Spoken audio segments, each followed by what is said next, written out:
there is a type of wealth the world rarely notices. The kind that doesn't glitter, doesn't shine, doesn't announce itself with diamonds or supercars or gold-plated vacations. It's quiet, almost invisible, like a shadow passing through a room. And yet, it's the most powerful form of wealth on the planet. They call it old money families whose fortune isn't measured in years, but in generations. Their wealth is older than skyscrapers, older than industries, older than borders. And if you ever wonder why old money never shows off luxury, you're about to enter a world where silence is status, invisibility is power, and understatement is the ultimate flex. The story begins long before the modern obsession with trends, brands, and public approval. Old money wasn't raised in a world of Instagram, flashing cameras, or viral lifestyles. Instead, they were raised under the weight of family, history of estates filled with portraits of ancestors watching them, of libraries lined with leather-bound books that remind them of a responsibility passed down through centuries. When you grow up under that kind of pressure, showing off becomes not just unnecessary, but inappropriate. Excess is seen as a sign of insecurity. Flashiness, to them, is a confession. I want you to see how rich I am. But for old money, everyone already knows. Their wealth doesn't need advertising. It's woven into the fabric of their names, their properties, their reputations. Old money learns something the new rich never understand. The moment you show off, you give away power. Power thrives in mystery. It thrives in silence. It thrives when people wonder instead of knowing. The less you reveal, the more people assume. And assumptions, in their world, are far more valuable than attention, because attention attracts envy, opportunists, and vulnerability. But mystery attracts respect. You can see this difference anywhere in Europe if you look closely. Walk into an old money neighborhood in Paris, London, Vienna, or Copenhagen. The wealthiest homes are not the ones with luxury cars parked outside. The garage is closed. The windows are simple.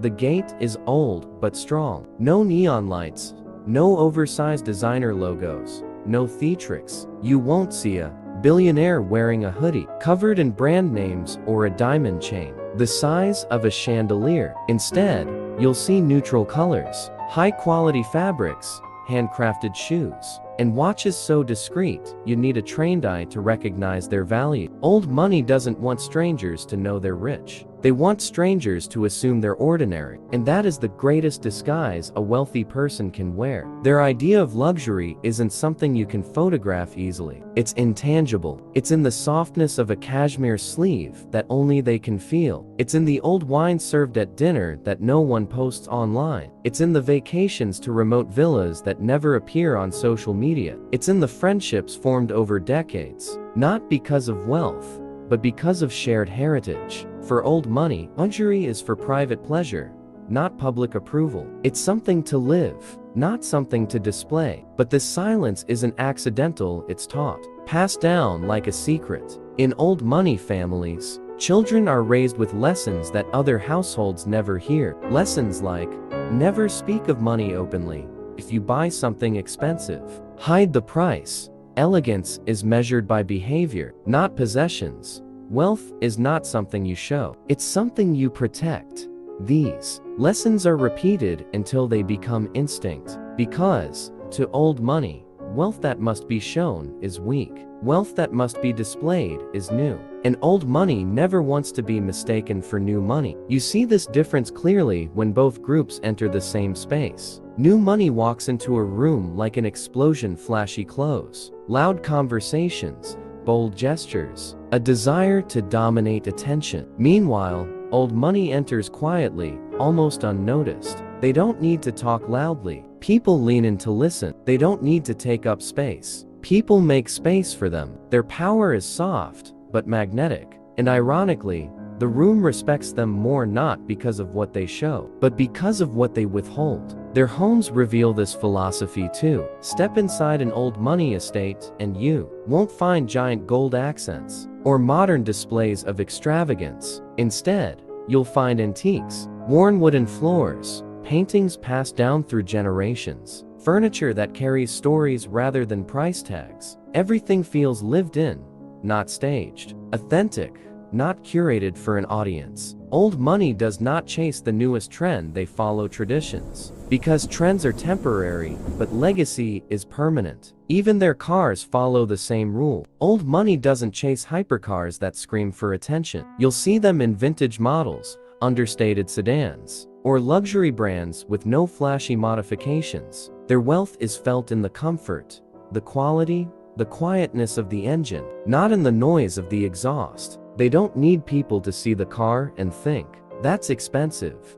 They prefer people to think, "That's tasteful." And if you ever attend an old money event, whether a dinner party, a charity ball, or a private gathering, you'll notice something else. No one tries to prove anything. No one boasts about business success or investments. The conversations revolve around culture, travel, history, or shared acquaintances. Showing off financial success is considered vulgar. Loudness is embarrassing. Overspending is shameful. Everything is indirect, subtle, controlled. Even compliments are understated. Every gesture is calibrated to maintain dignity. This philosophy extends beyond possessions. It's a lifestyle, a mindset. Old money lives with the understanding that real wealth is stability, continuity, and influence. Not glitter, not noise, not spectacle. Their luxury is woven into time, not trends. But perhaps the biggest reason old money never shows off is this: they don't want to lose what they've built. Flashy behavior attracts attention, and attention attracts scrutiny. Taxes,